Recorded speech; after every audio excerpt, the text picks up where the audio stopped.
With Nancy Gupta. इस lecture में हम पढ़ रहे हैं geography chapter number 6 that is manufacturing industries.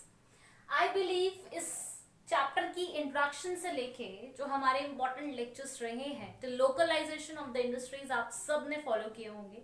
If in case you have missed any lecture, you can just go into the playlist on the channel and can find out the lecture which you have missed. तो कोई भी lecture मेरा suggestion है miss मत कीजिएगा, follow करते रहिए सारे lectures in series so that कोई भी इंपॉर्टेंट टॉपिक आपके ग्रैब होने से ना छूटे। Okay, without wasting more of time, let us come on to the topic of the day and that is classification of industries। ये बहुत इंपॉर्टेंट टॉपिक है। इस टॉपिक से एक क्वेश्चन बोर्ड एग्जाम में जरूर मिलेगा और इतना बड़ा इसका डोमेन है कि कहीं से भी मिल सकता है। ओके, सो सबसे पहले अगर हम क्लासिफिकेशन करने बैठे, क्योंकि इंडस्ट्रीज इतनी हैं इंडिया में, क्या पूरे वर्ल्ड में इतने टाइप की इंडस्ट्रीज खुल गई थी कि बच्चों जब हम ये पढ़ने बैठे ना कि इंडस्ट्रीज को पढ़े कैसे, हम अपना सेकेंडरी सेक्टर को स्टडी कैसे करें, तो हमें एक समाधान समझ में आया कि सबसे पहले तो हम कैटेगरी बनाते हैं कि हमें इंडस्ट्रीज को पढ़ना कैसे, and then we come on to know that on 3 requirements या 3 grounds we can divide our industries। Number 1 is on the basis of raw material। Raw material कैसा इस्तेमाल हो रहा है उस इंडस्ट्री में, उसके बेसिस पे आप उसको जज कर सकते हो, कैटेगराइज कर सकते हो, स्टडी कर सकते हो। दूसरा on the basis of ownership, किसने ओन कर रखी है ये कंपनी या ये पर्टिकुलर इंडस्ट्री, कौन चला रहा है इस पर्टिकुलर इंडस्ट्री को।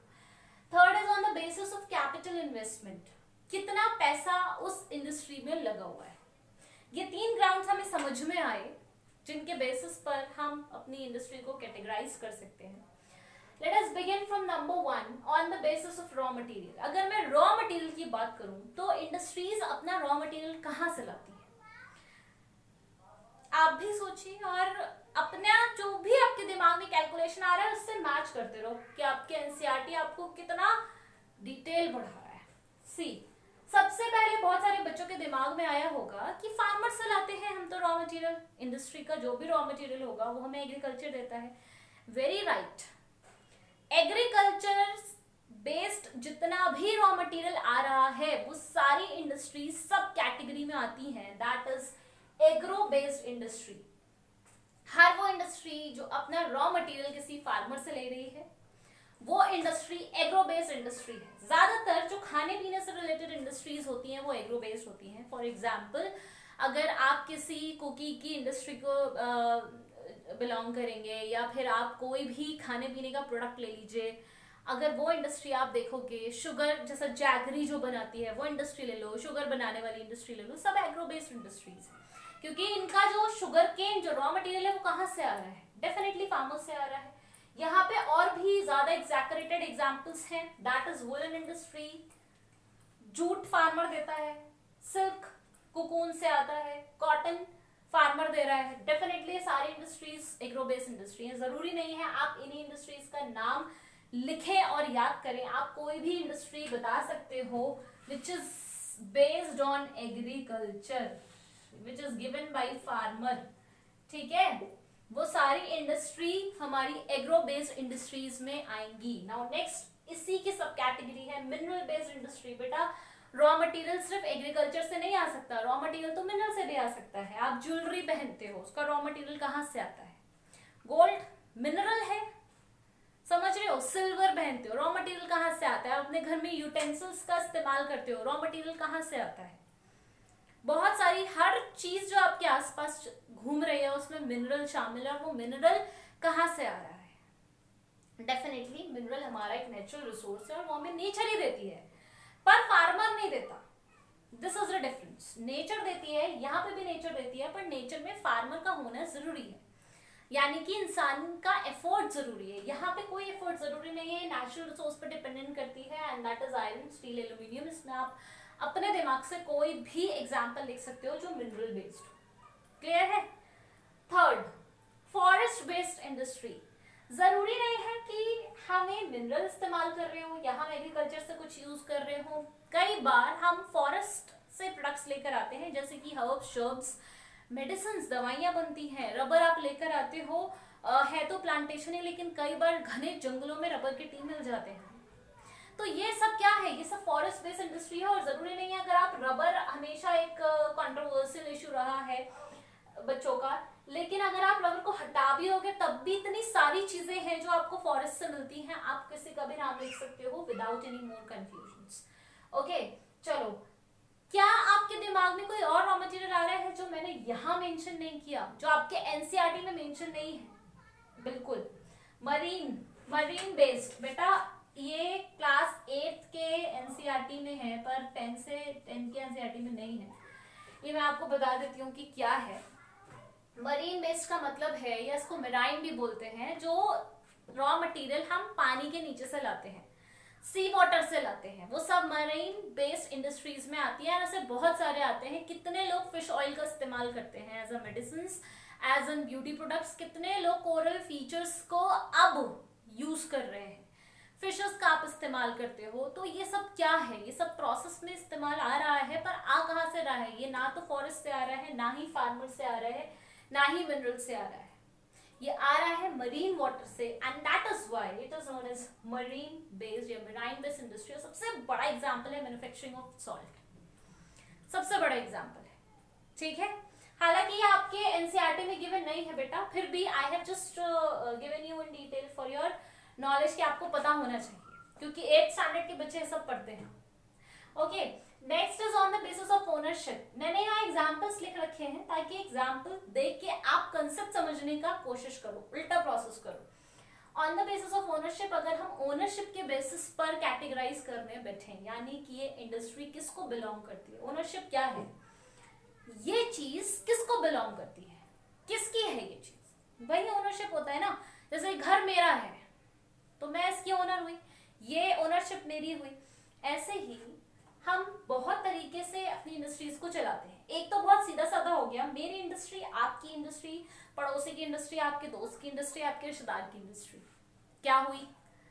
प्राइवेट इंडस्ट्री, यानी कि जो किसी एक आदमी ने अपने पैसे से खोली हो और वो चला रहा हो। सीधी सीधी बात है, ऐसी इंडस्ट्रीज प्राइवेट इंडस्ट्रीज में आती हैं। क्या आप इन सारी कैटेगरी में से एक एग्जांपल बता सकते हो जो सिर्फ ऐसे इंडस्ट्रीज से हो जो अकेले आदमी चला रहा हो, मतलब अकेला किसी की हो? That is Dabur and टेस्को, Tata iron and steel corporation of India and Dabur. ये जाएगी प्राइवेट इंडस्ट्री में, प्राइवेट इंडस्ट्री।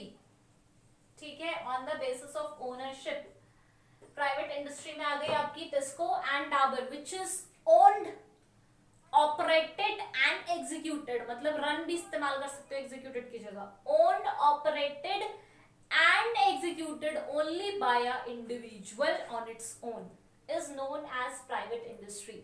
जो बच्चे नोट्स मेकिंग कर रहे हैं, ज्योग्राफी में मैं नोट्स मेकिंग ज्यादा नहीं देती हूँ क्योंकि समझने का ज्यादा है। ठीक है, आराम से भी एक्सप्लेन कर सकते हो अगर कॉन्सेप्ट समझ में आ गया तो, पर जो लिख रहे हो वो लिखते रहो। मैं फिर से रिपीट कर रही हूँ, industries that are owned, operated and run by a individual is known as private industry, on its own भी ऐड कर सकते हो, for example TISCO and Dabur. Clear? Next, क्या आपने कोई ऐसी भी इंडस्ट्री देखी है जो सिर्फ गवर्नमेंट चला रही हो? उसमें आपका, मेरा, हमारे रिश्तेदारों का, हमारे पड़ोसियों का, हमारे दोस्त का, मतलब किसी का भी कोई लेना देना नहीं है, बस गवर्नमेंट का लेना देना है। चला भी गवर्नमेंट रही है, एम्प्लॉयज भी गवर्नमेंट रख रही है। भाई एम्प्लॉय के बिना तो काम चलेगा नहीं, तो काम तो कोई ना कोई करेगा, लेकिन उनको सैलरी गवर्नमेंट देगी, मतलब वो एम्प्लॉय होंगे बस। ऑपरेट वो कर रही है, चला वो रही है, इन्वेस्ट वो कर रही है। ऐसे कौन सी इंडस्ट्री? ये सारे एग्जाम्पल्स में से पहचान लीजिए जो आपको समझ में आ जाए। And the industry that I am talking about is Bhel and Sale. This is private industry students. Sorry, public industry. मैंने private बोल दिया गलती से।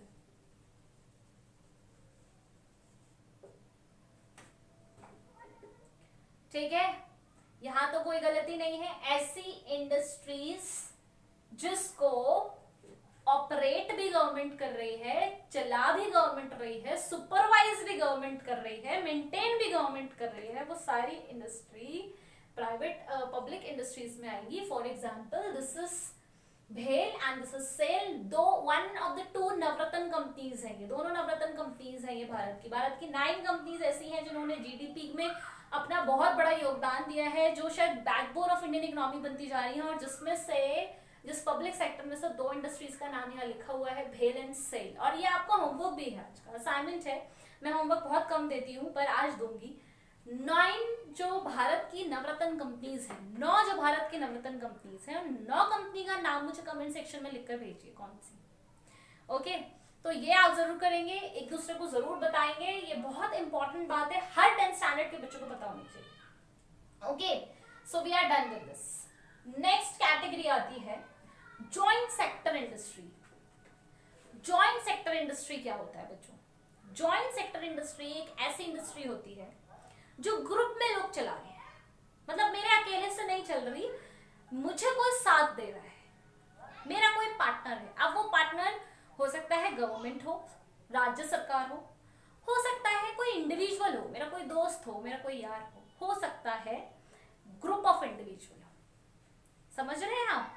ऐसा भी हो सकता है कि कंपनी मेरी हो लेकिन स्टेट गवर्नमेंट मेरी मदद कर रही हो, या तो सुपरवाइज करने में, या मॉनिटर करने में, या मेंटेन करने में, या मेरे और मेरे फ्रेंड ने मिलकर खोल लिया। ऐसा भी तो होता है ना, 2 दोस्त मिलकर खोल लेते हैं कोई कंपनी, जिसे आप कहते हो पार्टनरशिप में चल रहा है। ये तो पार्टनरशिप भी हो सकती है, मैं और मेरा एक फ्रेंड हो गया, या जरूरी नहीं है 2 लोगों में पार्टनरशिप हो। पार्टनरशिप 4 लोगों में भी हो सकती है, 8 लोगों में भी हो सकती है, 10 लोगों में भी हो सकती है। That is group of individual. ऐसी इंडस्ट्रीज को हम कहते हैं जॉइंट सेक्टर इंडस्ट्रीज, जो लोग मिल के चलाते हैं। ठीक है, इसका एक बहुत बड़ा एग्जाम्पल है ऑयल इंडिया। ऑयल इंडिया जो चल रही है ना बेटा भारत में, ये जॉइंट सेक्टर इंडस्ट्री है।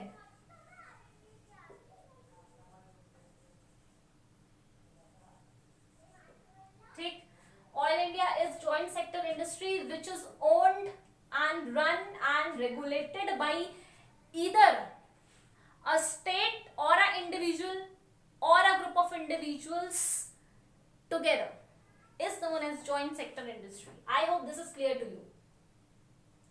ये क्लियर है, मुझे उम्मीद है ये क्लियर हो गया होगा। ओके, नेक्स्ट आखिरी बचे, और उसका एग्जाम्पल भी बिल्कुल सीधा सीधा दिख रहा है आपको, कॉर्पोरेटिव सेक्टर। बच्चों ये उसमें बच्चे बहुत कंफ्यूज हो जाते हैं, और पहले से ही मैं इसका एक डिफरेंस क्रिएट कर देती हूँ, कंफ्यूज होने की कोई बात नहीं है कि कॉर्पोरेटिव सेक्टर क्या होता है। कॉर्पोरेटिव सेक्टर ना शेयर बेस्ड इंडस्ट्री होती है, जहां पे शेयर्स चलते हैं।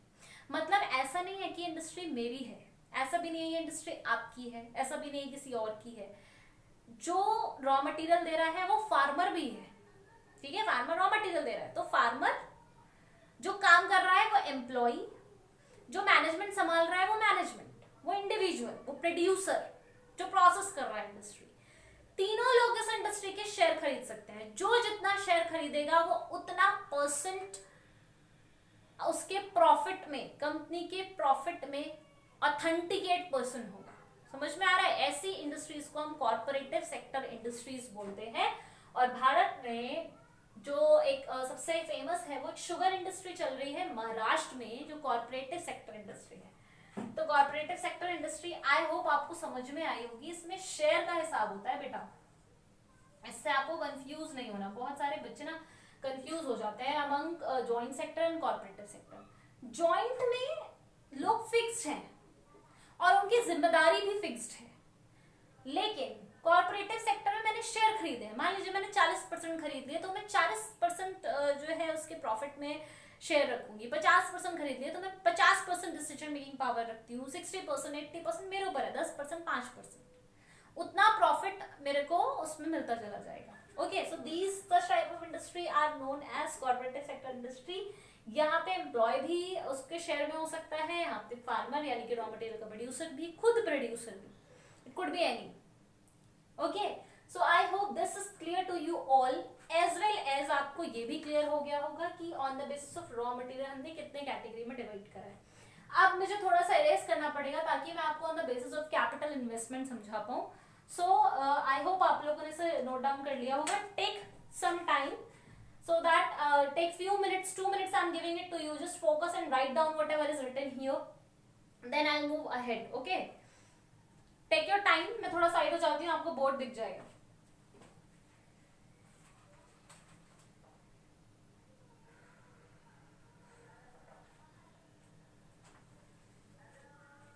Okay, so I hope students you people have done this, and मैं जो है वो थोड़ी सी जगह लूंगी, बहुत ज्यादा नहीं लूंगी, और I will take some another space. मैं एक काम करती हूँ, यहाँ ले लेती हूँ थोड़ी सी जगह।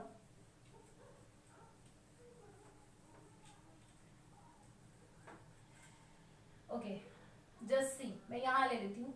On the basis of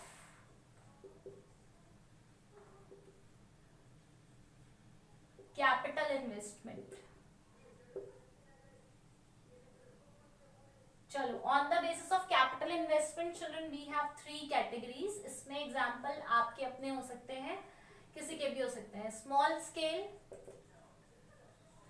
medium scale and large scale.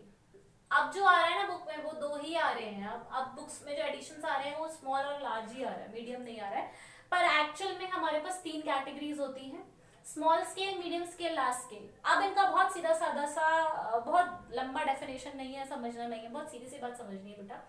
देखो, अगर आपने अपनी कंपनी में जो इन्वेस्टमेंट किया है, यानी कि जो पैसा लगा है, वो 1 करोड़ से ज्यादा है, वो अगर 1 करोड़ से ज्यादा है, तो आपकी कंपनी लार्ज स्केल इंडस्ट्री में आएगी। You will be categorize under large scale industry if the money you have invested in the company is more than 1 crore, ठीक है। if it is more than 25 lakh, 25 lakh से ज्यादा अगर investment है तो वो medium scale industry, right. 25 lakh से कम 25 lakh plus, ठीक है। और 1 करोड़ से, सॉरी, 25 लाख से ज्यादा और 1 करोड़ से कम।